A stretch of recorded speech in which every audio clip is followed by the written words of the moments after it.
Thanks for listening to this podcast of Trending with Timmery. If you haven't already subscribed, please catch us wherever you love to listen to your podcast, from the Relevant Radio app to Apple, YouTube, you name it, we are there. And if you listen on Apple Podcasts, please be sure to go and give us a 5-star review to help other people discover the podcast. Anything you share in terms of episodes, whether it's texting it to a friend, posting on social media, helps to build up the kingdom for God, to help confront the challenging issues we face as a culture, but with joy, with hope, and with an eternal perspective where our faith collides with everyday life, bringing eternal principles to help us live our life joyfully. So, what's trending? Bridging your Catholic faith with your everyday life. You're listening to Trending with Timmery on Relevant Radio. Hello, and welcome to Trending with Timmery. My name is Patrick Conley, filling in for Timmery this evening as she is away on maternity leave. And based on her social media posts, all seems to be going well with Timmery, her baby, and her family. So Deo gracias for that. You know, I'm really excited about tonight's show. I really am. Regular listeners, you know that Mondays on Trending are happy hour days, talking about those things which contribute to our authentic happiness, and yeah, getting a little happy as we do it too, I hope. I sat in for Timmery last Thursday, if you caught that. We had a fascinating conversation about communism, and specifically American communism, through the eyes of a woman who was immersed in it before she eventually left it in favor of Catholicism.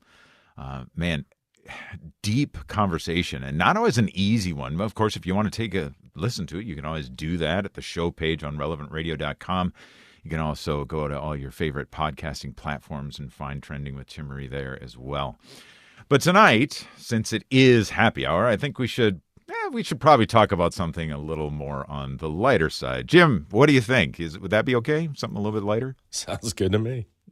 You're all right with that? Well, here, get this, Jim. Here's what I think we're talking about tonight. We're going to talk about faith. These are two of my favorite things, by the way. Faith being one, and the other, food. Huh? You're going to make me hungry. I'm already yeah, absolutely I am, because away. I was going to ask you here at the outset, Jim, what's your favorite food? Oh, that's hard to say. Anything grilled, anything on a charcoal grill outside. One in particular that's a good Italian dish is a chicken spadini, where you kind of flatten the chicken and put it on the skewers, get the good char on it, but you got the garlic and the olive oil. And am I making you hungry yet? Yes. I'm going to have to wipe the saliva off the microphone here in just a minute. Wow. That's really good. And actually, you anticipated my follow-up questions, which were, is there any specific place you like to get it or any specific place you like to eat it?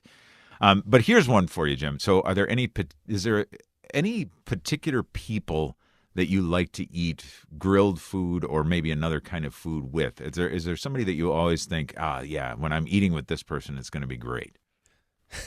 Usually family, always family. And, yeah. It's one of the things that growing up, my dad, every single weekend, he was grilling something, burgers, pork steaks, or, bratwurst. That was one of his favorites. And, so it's always a good time having my son out there helping me grill, just like I did when I was growing up, helping my dad. Yeah, exactly. That's right. And I tell people that when they ask me what's your favorite food, and I'm doing some teaching of religion in a school setting, so I get kids who are asking me all sorts they have some great God questions, but they want to get to know me too. So they say, okay, Mr. Conley, what's your favorite food?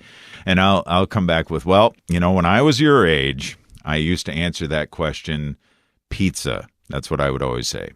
My favorite food is pizza. But now that I'm older, I'm more mature, I'm an adult now, I really mean it.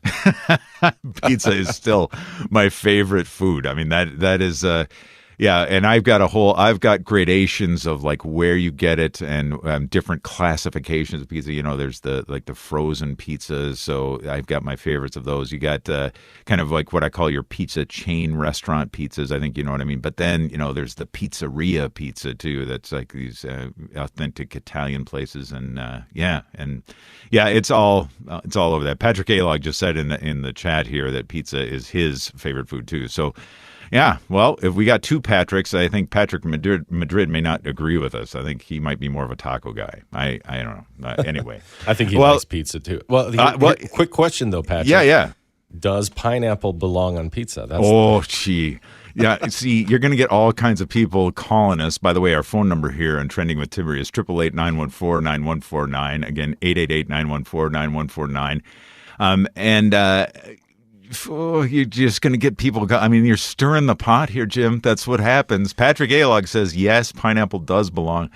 I got to go with Patrick here as well. I am a fan of pineapple on pizza. How about you, Jim? I love Pizza Hawaii. And actually fell in love with it in Austria, of all places.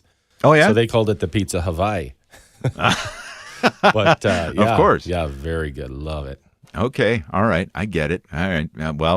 We'll see if the controversy strikes up if the phone lines suddenly flood. I'm glad that Patrick Alog is taking those calls and not me, at least for screening's sake.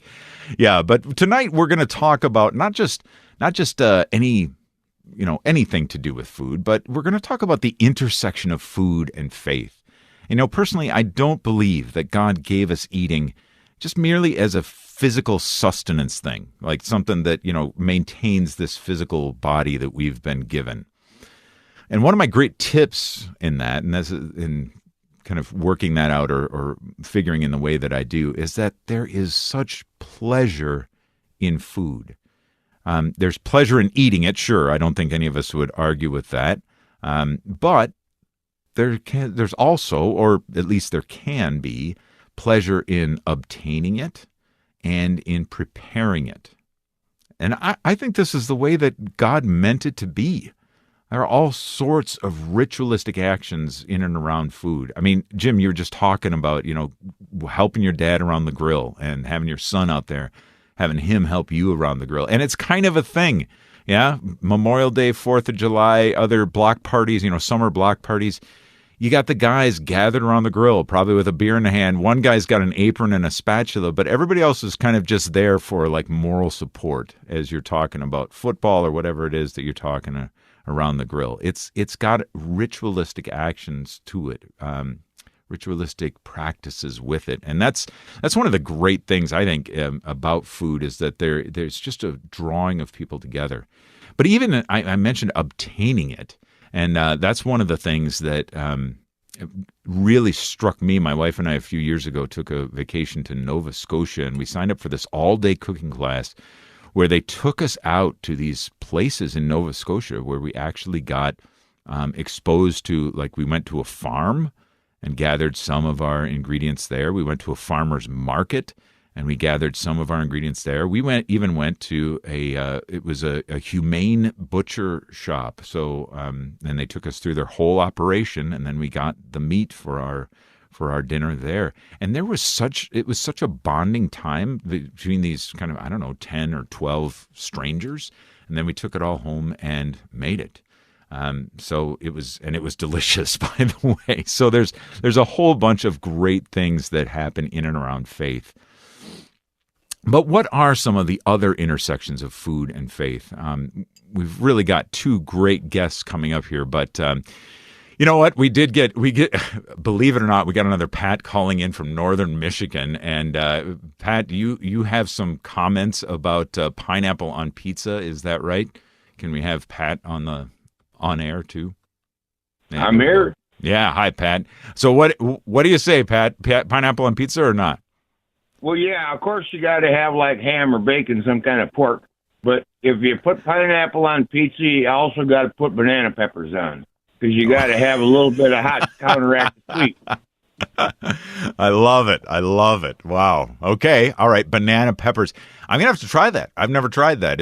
So you got the hot and the sweet together? Yeah. Yeah. And I like it better with the bacon than I do the ham. Okay. All right. Bacon, banana peppers, and pineapple on a pizza. All right. Well, that sounded really good. Pat, thanks for the call. Thanks for listening to Trending with Timmery. I'm so grateful that you're listening and that you called in to tell us about that. So we've got two great guests coming up tonight that are going to lead us further into this discussion about faith and food. First up, Alexandra Greeley is with us. She's a convert to Catholicism. She's the author of a book published by Tan Books called Cooking with the Saints. She's spent her life working in the food world as a cookbook author, a restaurant reviewer, and a trained chef. But becoming Catholic actually shaped her food passion, forging a pathway to God through her food faith volunteer work in her parish, where she has offered cooking classes with the saints. We want to hear more about that. Tended an organic garden and helped run a farmer's market. Alexandra, thank you for being with us. So grateful that you're here. My pleasure. And the Tan Books is Catholics in the Kitchen, because the other book is from Sophia Press. Sorry, Cooking with the Saints. That's right. Yes, that's right. Thank you for the correction there. Cooking with the Saints, and then the Tan Books is Catholics in the Kitchen, which is the book I really wanted to talk about tonight. Yes, Catholics in the Kitchen. Right. Great. Well, before we get into the book, Alexandra, first of all, very grateful that you're with us. But where did it all start for you? Where did you start the whole cooking thing? Where did it start to be appealing to you? When I lived in Hong Kong many decades ago, I was hired to be the food editor of the South China Morning Post. And I did that for a year, and I was introduced to a food world that I had no idea existed. And a very well-known Chinese chef, food person, took me around to all these restaurants, and I ate food I had no idea even, was not any part of Western culture at all. Mm. So it really started me on the whole food train. And when I came back to the United States, I was hired by Time Life Cookbooks to write Great Meals in Minutes. Wow. Which is for 3 years. So that's my food thing. Wow. Yeah. And it really got it kicked off, like you said, a whole new world there for you as well. And I'm very curious about this. So you are a trained chef. Now, I'm curious about this with all kinds of chefs and, maybe even short order cooks, people who are working in the food industry, especially as a cook or a chef. Does it steal some of the joy out of it from you, or do you find yourself just reveling in it? I was very grateful to be able to take the cooking classes I took and to work in a catering kitchen where I taught I learned some of the very basics of, basic cooking, which was wonderful. And it really meant a lot to me. It really informed my ability to cook, and it helped shape my passion. It really set me forward on that path. Okay. Wonderful. I learned wonderful skills.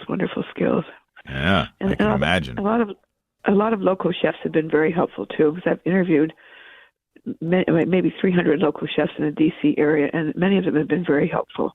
Wow. A great pleasure. Okay. All right. Well, let's turn to the book. The book is Catholics in the Kitchen. This is the one that I wanted to talk to you about tonight. Subtitled Nurturing the Bond Between Faith and Food. Why don't you, first of all, again, tell us where did the idea for this book come from? I think it was based on having done Cooking with the Saints. I wanted to continue on featuring the Catholics that I've interviewed for the National Catholic Register. My editor there said I had the right to go ahead with that. So I picked out the people across all fields, from farmers to chefs to cookbook authors, and decided to pick out the ones that had the most interesting career. And it was really a great pleasure. The book is dedicated to James Ennis, who's the CEO of Catholic Rural Life, sure. And it helps support rural Catholic farmers. Right. And that he was a great inspiration for all of this. Yeah, very good. Well, shout out to Jim Ennis, too, who is as you said, the executive director of Catholic Rural Life. Grateful. I know he's a friend of our local show in the Twin Cities, as he lives there in the Twin Cities, so we have him on from time to time there. But great stuff in the book. Why don't you give us an overview of the format of the book, Alexandra? So I picked out the several sections of like the farmers, the priests, chefs and cooks and cookbook authors. I went through all the profiles that I'd written for the Register, and I selected the people who had the most interesting and unusual background and great skills in cooking. And they were very, very delighted to be part of this process. It took a lot of time because I interviewed them, I wrote profiles, I sent it to them to correct, and I sent it to the editor, and I had to send it back again. So it was a lot of back and forth. But they were wonderful, inspiring people. They're still still cooking, still growing food, and still writing about food. They're great, great, interesting people. And that's how I got started doing it. It's hard to even pick out who was the most interesting because they all had extraordinary careers. They really, careers or food skills, cooking skills, really wonderful. Like Any Father at the Leo. top? What's that? Yeah, I was just going to ask. Any at the top of your mind right now that you could share their story about? Well, Father Leo, as you know, has been on EWTN, and he's written several cookbooks. He did a cooking demonstration at my former parish, St. Veronica Catholic Church, and my priest allowed me to go and work with him in the kitchen, and it was an extraordinary experience to work with Father Leo, who is a delightful person, really understands Catholicism, and is a terrific cook. So I learned a lot, and it was quite impressive. But they were all very interesting people. It's hard to pick out who was the most fascinating because they all had their wonderful lives to talk about. Really, certainly, really yes. wonderful. Yeah, as you look through the book and you see this, and it's I mean, just so people know, there's some great stories from each of these cooks. But there's also recipes. I mean, I'm just looking at the book right now. You've got bacon fat popcorn, fizzy tea. You've got That's a wonderful farmer. Yes, go ahead. I didn't mean to interrupt you. No. That's fine. I'm fascinated. But you're buying a cookbook that has stories in it as well. When you get this Catholics in the Kitchen, but you're also, I mean, really a lot of this and what's behind it, and really what the focus is of our show tonight, Alexandra, is kind of the intersection of food and faith. So, if someone were just to ask you, I guess I am asking you, what is that intersection? How does food play a role in faith? What would you say? Well, first of all, without food that God has given us, we would not be alive. So to me, that's a major connection. And when I had the farmers market on the grounds of St. Veronica, the market was outside of the church, and we gave tours for people to go inside the church. So that made a real connection between food and faith. And I think that people have to understand that without what God has given us, no one would be alive. There would be no plants, there would be no animals, there would be no fish, there would be nothing.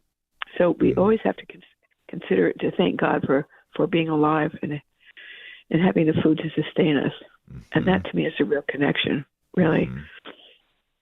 Yeah, without a doubt. I mean, sometimes we take for granted or overlook the obvious, right? But you're exactly right. I mean, just the provision of food that God has given us to sustain us.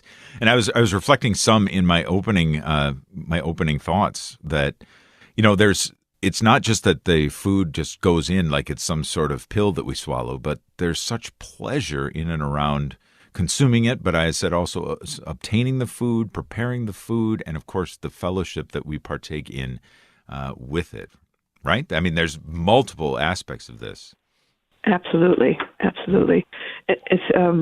well, I don't know which of the recipes appeal to you, but we had to all be tested, which of course they've been, and they all are things that are very well known, like Chef Evelyn Bunawan, who's a Filipino chef who cooks for the Philippines embassy here. She has an amazing market called Filipino Oriental Market, and she serves the local Filipino community, but also people who are hungry. She has a program that takes food to the impoverished people in the area. And people do things like that with food, and that connects them to God, because without food, of course, these impoverished people wouldn't be able to survive. So it's people like that who really think of all the aspects of what food really means to human life. And of course, with Jim Ennis, and without Catholic farmers, we wouldn't have any food. We wouldn't have cattle. We wouldn't have anything. So people like Jim Ennis has to really be recognized for what he contributes to our farming world. Absolutely. Yes, the book is dedicated to him. We're speaking with Alexandra Greeley, who is the author of Catholics in the Kitchen, released recently by Tan Books, nurturing the bond between faith and food. It's filled with great stories of lay people, of clergy who are cooks or chefs as well as recipes from them. So it's a fantastic a book to get your hands on. I'm just looking over a recipe for chicken Creole right now, actually, as we're talking. And I'm starting to get hungry. Oh, my goodness. I should have eaten before the show. Anyway, Alexandra, are you able to hang on for a bit? We got to take a short break, but can you hang on? Of course. Okay, great. Well, we'll talk to you more. We're going to take a short break, but more of Trending with Timmerie, food and faith coming up right after this.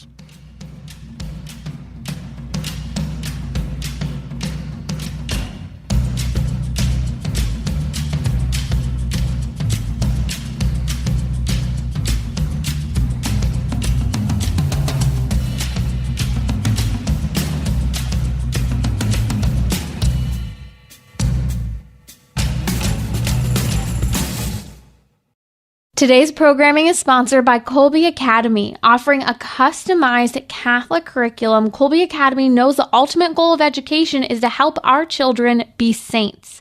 More info at relevantradio.com/Colby. You're listening to Trending with Timmerie, where you can discuss what matters most to you. Join the conversation, 888-914-9149. Yeah, indeed. Welcome back to Trending with Timmerie. My name is Patrick Conley, sitting in for Timmerie tonight as we're Monday night is happy hour night, and we're talking about food and faith. Our guest right now is Alexandra Greeley, who is the author of Catholics in the Kitchen, released by Tan Books. We've just been talking about the book itself that's loaded with stories of clergy and laity who alike have found some joy in the kitchen and are sharing that with others through stories and through recipes. And I tell you what, if you have a specific way that maybe you've had a specific meal that you've had that has really been bolstered your faith or the faith of someone in your family or in your circle of friends, give us a call. We'd love to hear from you. 888-914-9149, 888-914-9149. Alexandra, thank you for being with us again. And you talked some about some of the stories in here. Is there? I'm looking right now at the one from Elaine Boland. I just want to share this with our listeners. So she just finished cooking a lamb chili. This is from the book to sell in her farm store, along with several other stews and dishes. It'd been a hectic day. She finished the last batch. It was nearly midnight. And instead of waking her husband up to help carry the full pots downstairs to the refrigerator, Elaine figured she could do it herself. And this is what she says. She says, "Down the stairs I most certainly went. Tripping, bouncing off the walls and stairs all the way down. Broken ribs, chili everywhere, floor to ceiling and around the bend. Need I say more?" She says, "The moral of this story, know your quitting time and ask for help." And I guess as I chuckle as I read that, because I think we've all had this type of experience, haven't we? I mean, when it comes to cooking, that there's this time when you're preparing a meal, you're really looking forward to sharing it with others, and then something happens. That ever happened to you, Alexandra? Anything coming to mind? Oh, yes, I have cooked things and forgotten and left them in the stove and burned them. Oh, yes, I think everybody has that problem. And certainly Elaine used to have a farm, Fields of Athenry farm, which unfortunately she has moved away from. She still keeps it, but she used to live on the farm itself. And she had a store there. I don't know if it's still in operation, but she would sell all the things that they grew and the soups that she made. And she has a small restaurant in a nearby town where she takes the soups that she makes too. And they were really wonderful. I would drive all the way out there. I lived about 40 minutes away just to buy the soup because she made it from scratch. They were just extraordinary. I mean, she's a really talented chef, really. Yeah. A terrific person. Yeah. That's fantastic. I guess what it draws to mind for me is that there can be such joy in the preparation of the meal. We had a couple of great friends come and visit us over the Christmas octave, and we prepared a meal together. And that in and of itself, was bonding between us, that there is such joy to be found in preparing a meal as well. Have you found that too, Alexandra, in your experiences? Well, absolutely. When I taught the cooking classes at St. Veronica, it was a wonderful way to bring people together. Because I live in Washington, D.C., there are embassies all around and consulates, and I could invite chefs from each country. I've had even someone from Cambodia who would come in and talk to people. and they learned so much about all these different countries, different Catholics from everywhere, and they learned how to cook these really unusual foods. I mean, even I told you about Evelyn Bunawan. She brought in a Filipino television crew and filmed the cooking class and showed it on her local channel. But everyone loved to be together. It was a great experience. And then we would sit down and eat everything afterwards. And one of the priests would come and join us and with us, which was a wonderful way to bring, food and faith together. It was really a great way. He would say a prayer, and it was just terrific. And the people learned about all these different countries and different types of cuisines. It was a great experience for everybody, I think. Yeah. Yep, I agree. I've had meals prepared for me by clergy before, and it's I don't know. There's just something different about it. I mean, in a sense, it's kind of richer. I mean, you see this man who is, you see him up front at Mass, you see him in all these pastoral roles and that sort of thing. But then, I'm thinking of one particular time when I dined with a priest and a deacon in the priest's rectory. And just as he made his way around the kitchen and he's preparing all this food, there's a bond there. I felt closer to this man just through being able to it was really observe. I mean, I would have made myself available to help, but he didn't want that help. He just said, no, you just sit there, relax, engage me in conversation. And yeah, so there is something that bonds people together when they're together in preparing a meal. Yeah. Well, I was also very fortunate. My Father Hathaway, my former pastor, who allowed me to do these cooking classes, had me cook at the rectory for all sorts of events, including Opus Dei priests. And he is really a foodie, but it was a great experience to be there because he opened up a whole other world of cooking for all sorts of people. Even Father Jacques Philippe was one of his guests. So I cooked for priests, I cooked for all sorts of people. It was really an experience. And he allowed me to do that, and it taught me a great deal about cooking for a lot of other people who really sat down and enjoyed eating together. It was just great to watch that happen. Mm-hmm. So you're absolutely right. Eating together is a great gift.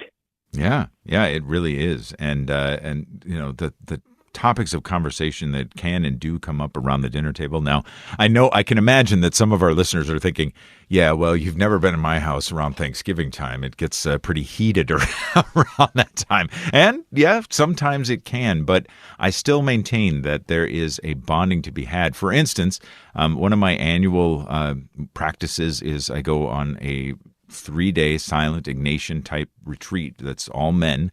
And we gather for every meal in the dining hall, and we sit there in silence with one another as we eat. And yet still there is bonding that's going on even in silence around this table. And that says something. I'm not sure exactly what, but that says something about the bonding experience that can happen when you share a meal with another.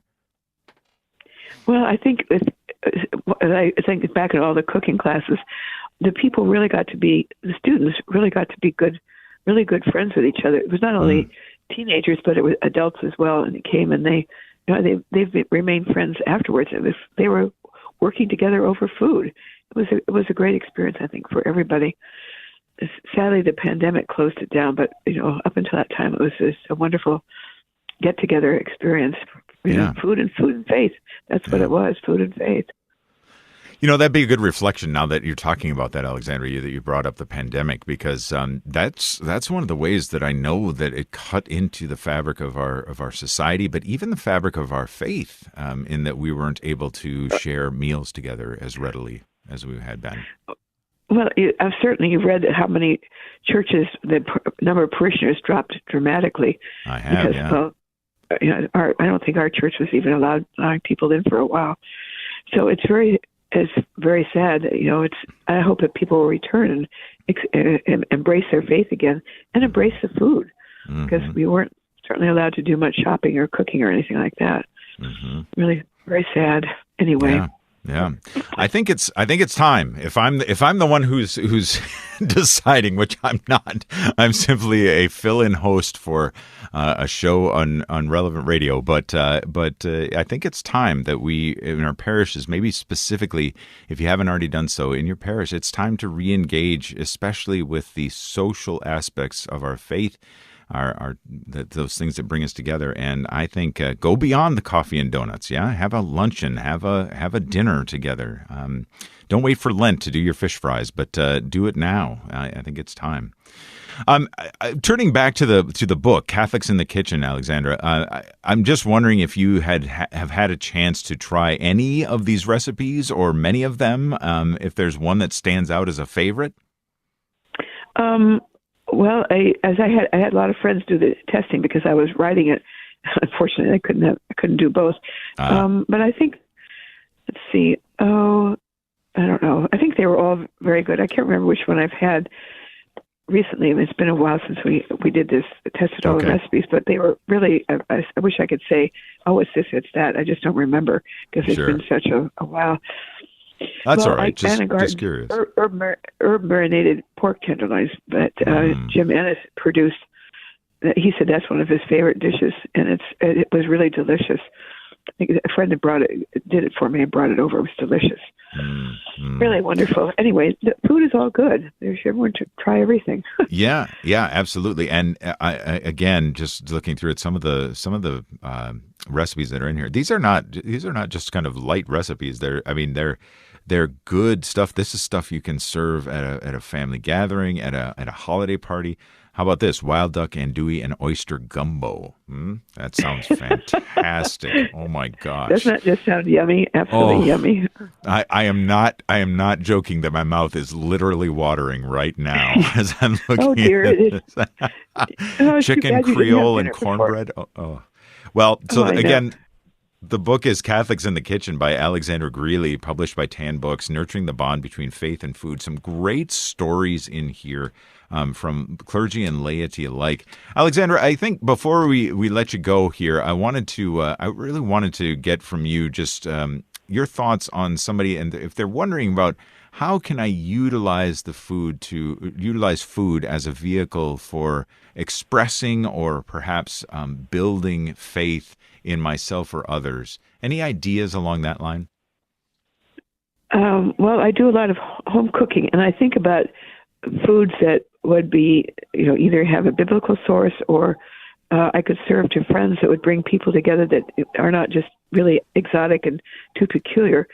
But I think when I prepare food, I think about all the many different cultures that we have in this country, and I think people have to learn that it's not just hamburgers and hot dogs, but it's we have so many different cultures in the United States, and I think it's time for people to try what other people share as their home native cuisine. And I know in the Washington, D.C. area, it's probably not true elsewhere, but there's food from every part of the world here, and people love to go out and try Jewish food or or Texas food, or it's food from everywhere. Spanish food, Mexican food. I don't know if that's true. As I said, this is Washington, D.C., where everything is here, but wonderful, wonderful. Right. It all is wonderful. Alexandra, thank you so much for your taking time for being on the show tonight, Trending with Timmerie, and thank you also for your work that you've put into this book, Catholics in the Kitchen, Nurturing the Bond Between Faith and Food. God bless you, and may, keep on cooking. Thanks for being on the show, Alexandra. Thank you. You go home and cook too. All right, go have your dinner. Yes, it sounds great. I think I will very, very soon here. Thank you. God bless. Thanks so much. God bless. Yeah. Well, great conversation with Alexandra Greeley. Again, the book is Catholics in the Kitchen, Nurturing the Bond Between Faith and Food, published by Tan Books, and it is available now, Tan Books. We got a phone call in from Paul, who's calling in from South Mississippi. And Paul, you got a comment on faith and food yourself. Yeah, it's interesting you mentioned that food is for our sustenance, but, it's really, as you also kind of hint to, it's really a gift from God. There are so many wonderful tastes, flavors, and aromas that come from cooking. And to connect the whole notion of food and faith, we also have the important aspect of, like any important gift that we have from God, it can be abused, and we need to be careful of that. Of course, the gluttony can kind of sneak in there. So it's important to kind of keep that in mind as we connect our food and our faith. That's a great point, Paul. That is it. Yes, just like any good things, we can overdo it as well. Any tips? Do you have any way of keeping from overdoing it, Paul? Just out of curiosity. Well, around the holidays that gets hard, doesn't it? Yeah, it certainly does. But New Year's resolution, it's always a good thing to. It is to attempt and pray hard, right? Absolutely. And may the virtue of temperance lead us and guide us, right? And all of that. Yeah. Very Indeed. good. Indeed. Yeah. Well, thanks for taking my call. Thanks for listening, Paul. Thanks for the call. It's a good reminder that, yes, even as of all the good that food can bring, we still have the opportunity, or we still have the possibility of overdoing it as well. That has made its way into my confessions now and again, that way too. You're listening to Trending with Timmery. We're talking about faith and food here on a Happy Hour Monday. When we come back, we're going to have another guest on to continue the conversation. Stay with us. We're going to be back just after this.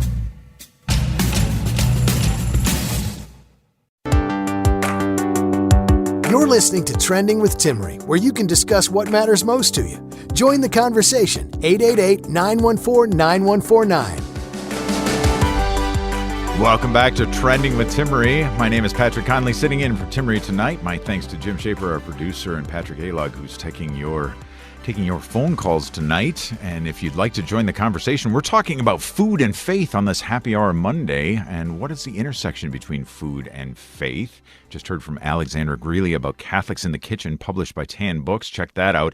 My next guest is someone near and dear to my radio heart. Cami Berthiaumeto, in addition to serving as the digital content coordinator for the Archdiocese of St. Paul, Minneapolis, a role that focuses on managing social media accounts and helping with digital content creation. She's also the producer of the relevant radio show that I host weekly locally there for the Archdiocese of St. Paul, Minneapolis, called Practicing Catholic. You can check that out at practicingcatholicshow.com. So basically, she does a ton of work for me. So thanks, Cami. Cami is active in her parish community and resides with her husband in a suburb of the Twin Cities. Cami, thanks for joining us. Thanks for being here. Of course, yeah. It's so much fun to be on this side of the mic with you, and to share a new weekly in our Practicing Catholic show, and now here. Yeah, exactly. So I'm grateful because you do have, the reason I'm having you on the show is you have a draw to this hospitality. We've talked, I don't know how many times, hospitality, hosting, cooking, baking, and enjoying, of course, fellowship with other Catholic young adults, which you are. I am not, but you are a Catholic young adult. So I guess my first pitch to you, Cami, same thing that I asked Alexandra, which was, when did you first develop an interest in this sort of thing, in cooking and in creating food? Yeah, that's a great question. I think it kind of started to develop more in my young adult years, if you will. I recently not recently, and we were married in 2019. And so that was kind of the first experience that I had with, having the chance to build up a domestic church. And it's just my husband and I, but seeing, even cooking dinner every night as an opportunity to serve in that way, in that selfless, loving way as a wife. And, I just think it's a really beautiful thing to be able to share that with family and of course with friends when it comes to hospitality and hosting people in our homes. Getting the chance to create something and then to share it with others is a great opportunity to serve and to practice that hospitality. Man, you're hitting on some great topics just right there. Especially, for instance, one you said about the domestic church, and you're even building relationship with your husband by creating meals for him. Does he ever help out, by the way? Oh yes, as I'm on the phone with you right now, he's graciously doing all the dishes. So it's a give and a take. I think Yes. Some people, some people prefer to be cooking and then picking up the dishes after can be another task to share that task. Yeah, the general standing rule in our household is that if you cook, then the other person does the dishes. But but you're right, it can be something where you can partake in together. And what kind of I don't even know the right word to use, but what kind of richness is involved for you in the preparation of a meal, Cami? Well, I think we share a tradition. I don't know that I'd call it a tradition, but usually every Sunday we get together, we sit down and we just kind of discern, okay, what are we going to even meal plan for this week? So something as basic as meal planning, which people might do anyway, like taking that as a chance to connect with your spouse or the people that you live with, your parents, even if you live in a multifamily household or whatnot, that can be a chance to share in that. And then, of course, we grocery shop together, which is also kind of nice. You can go out together and pick out the produce and maybe get a coffee or something along the way and kind of make a little day out of it. And then, of course, preparing it, we kind of I guess I'd say it kind of divvies up by who has more energy at the end of the day. But sometimes, I do have more of a draw to it, so I end up doing most of it, I'd say, out of joy. And I think that's a big key part of it, too. Taking the time to make it and then to, sharing it with joy with somebody, not make it seem as like it's a burden. Because, it's a task that we all have to do. We all have to eat, right? But you might as well make it joyful. And I see that particularly as a beautiful way of serving one's spouse. And it goes vice versa, Yeah. Yeah, absolutely. And, I was reflecting some at the top of the show that just like you said, we have to eat, but God has given us the opportunity where there is pleasure to be involved in that, right? There's pleasure. Right. And I love the way you laid it out. I assume you may not even have heard at the top of the show, but that there is pleasure in obtaining the food. There's pleasure in preparing the food. There's pleasure in partaking of the food. And even, sharing in the dishes afterwards. Totally. Exactly. Yeah. You can make it fun, Right. Now, what about, you mentioned hospitality as part of that. How would you describe food's role in hospitality? Why does food or how does food play such an essential role in hospitality, Cami? Yeah, I think that food definitely has a huge social component, right? I think of game nights that we've hosted or just family gatherings that we've hosted. Both of us having our families and inviting somebody into your home in that way, I think, is a very intimate thing. And I think it's a really good chance to show people and invite people into your home and your heart in a way. Even if your home isn't perfect, I feel like it's, just a great way to show people you for who you are. And some good advice that I heard, I don't remember where I heard it, but over the years I've heard this advice of offering to meet people in your home as opposed to a public coffee shop if you want to go and get coffee with someone. Like taking the time to invite them actually to your house and not to some public setting kind of just heightens that, I don't know what the word would be, heightens that intimacy of it all. Because opening your home to somebody can be vulnerable, Yeah. And it's, just that invitation to share in a meal and, have somebody either help you with the dishes or help put away the food or whatever. I think that's an opportunity for guests also to feel like they're serving you in a way too, getting that chance to give back. And it's all just very cohesive, I'd say. It's all just a really great opportunity to serve and to be served, inviting people into your home that way. Without a doubt. That's one of those things is that as we do bring people into our lives, I don't know if there's a better way of doing it, of sharing more. I love the way you said it, that it creates that intimacy. There's a deeper sense of intimacy when we're sharing a meal together with them. There is something about that. Well, think about even like in the dating world, right? It's one thing if they say, would you like to grab a coffee, sometime? And it's another thing if they say, would you like to get lunch sometime? It's quite another thing. You say, would you go out to dinner with me? Right?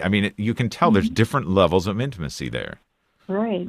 I haven't even thought of that. Yeah, that's a really good point. Yeah, yeah. So I mean, there's something about sharing a meal, and especially if it's a home cooked meal, right? If it's something that you have labored over, you have created, and I was reading a excerpt out of Catholics in the Kitchen for Alexandra, but it was basically about a meal that went south in the preparation. A disaster befell it. I'm guessing you've had that happen as well, Cami. Yeah. Oh, yeah. Nobody's perfect, even us young adults who think we have it all figured out. Well, at least you admit it, so that's Right. something. Yeah. Right.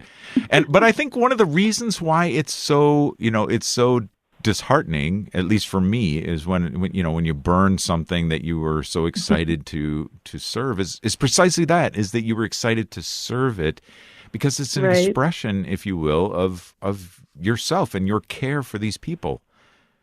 Totally. And you can definitely pout a little bit if something goes awry that you didn't want to happen. But I think, just still showing up. And luckily my husband is a very gracious husband who doesn't say anything if something turns out a little burnt. He'll eat whatever's put in front of him. But that certainly happens. But you just, you got to smile and just go with it. Yeah. True enough. A couple more questions for you, Cami. So this is one that I was thinking about, is that when you're going to, let's say you're going to have a group of people over and you're going to share a meal. Maybe you're making this meal together and that sort of thing. Now, I'm a strong proponent of when these sorts of things, when we have meals together with, and it wouldn't even necessarily have to be family. It wouldn't even necessarily have to be close friends. I really think that, yes, we should let the conversations kind of develop and kind of have the natural air to them.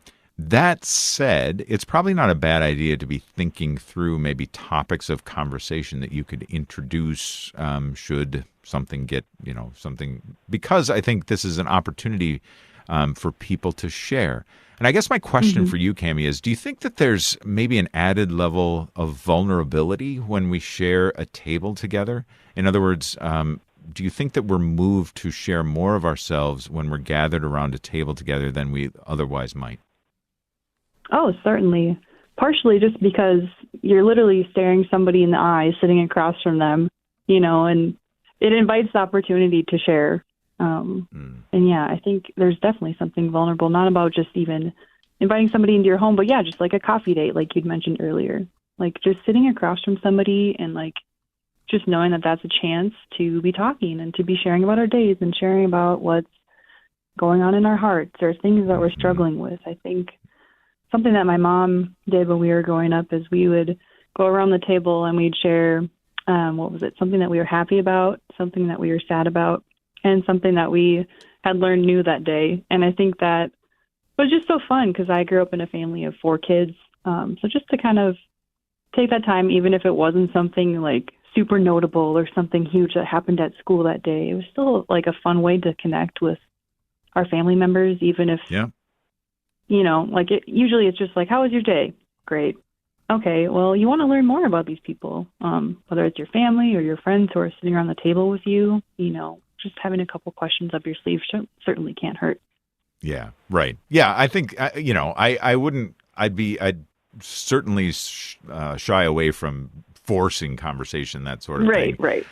But at the same time, I think, if there's some element to it that you might need to just help things along a little ways, especially if there's strangers or new people involved and that sort of thing. I know one of the things Paris is doing, we've had on our show, the show that you produce, Practicing Catholic, and I host, we've had some people talking about, guess who's coming to dinner. So it's kind of this parish initiative where people sign up and then they're kind of randomly drawn and sent to a certain person's home, and there's kind of a potluck there. They don't know who's going to be there, but it's a way of connecting with other parishioners in that way. Totally. So I think it's a That's great so fun. idea. Yeah, it's a Yeah, I great love that. idea. Yeah, right. Well, Cami, just as the show's kind of winding down here, but I guess here's a question I didn't get to ask Alexandra, but I'll ask you, especially as a young adult. There might be a lot of young adults out there who aren't necessarily drawn to cooking, who aren't in a situation where they're cooking for anybody other than themselves, or maybe not even that. If you're making enough money, I suppose you could go out to eat every night, that sort of thing. And So what would you do, or how might you suggest that people get more involved in cooking, yes, but also in sharing the creations with others so that they can build that hospitality and that fellowship? Mm-hmm. Yeah, I guess I would say that whatever your creative thing is that you're drawn towards, whether it's baking or cooking, or even if it's something like outside of that realm, like art or any other thing, like even something like wrapping presents, that can be an art, something that you do for others. I think that it can be used as a way, to serve the Lord through fellowship or hospitality, or thinking of it almost as like a gift of self in a way. So whether that's cooking, like we mentioned, or just some other form of art that you're drawn to, or some other creative thing that you're drawn to, just taking time to do something for others and share with others and be vulnerable with others, I think is definitely a beautiful thing. Yeah. Yep. I agree. Just a place to open up and share from oneself. Right. Cami, it's been great having you on the show. Thank you so much for taking the time and for all the things that you do for me and for Practicing Catholic, but also for being a guest on Trending tonight. Thank you, Cami. God bless. Of course. So much fun. Thanks, Patrick. Yeah. Cami Berthiaumeto, the digital content coordinator for the Archdiocese of St. Paul, Minneapolis, good friend, and as well as producer of the weekly show that we do together, practicingcatholicshow.com to check that out. Well, as we're wrapping up the show tonight, I think obviously we need to say, when we're talking about food and faith, we need to, of course, talk about the Eucharist, and we need to talk about the great feast that we are all invited to. Week after week, day after day. And it is a place, I think, when we have food, when we have gatherings around food in our own homes, then we start to see that. We start to see and experience the value and the depth of the Eucharist all the more when we partake in that. So I would encourage you certainly to go into, whether it be a holiday meal with family or just a get together with some friends. Maybe it's up to you to get things together and to invite some friends over for a meal. You can prepare it together and enjoy it together. I think all that actually does draw us deeper into an appreciation of all that the Eucharist does for us. I mean, it makes us Christ's body, right? It makes us one. It unites us together. So a lot of great things that will indeed contribute to our happiness. Oh, I wanted to make one more mention, too, is that I don't know if you're familiar with the great Eucharistic film Babette's Feast, but if you haven't seen that, go out and view it wherever you view things. Babette's Feast is the place to look into. My name is Patrick Conley. Very grateful that you've joined us here on Trending, and you know what's coming up next? The Family Rosary across America. So grateful that you're with us. Pray the Rosary and then have some food. God bless you. We'll see you next time.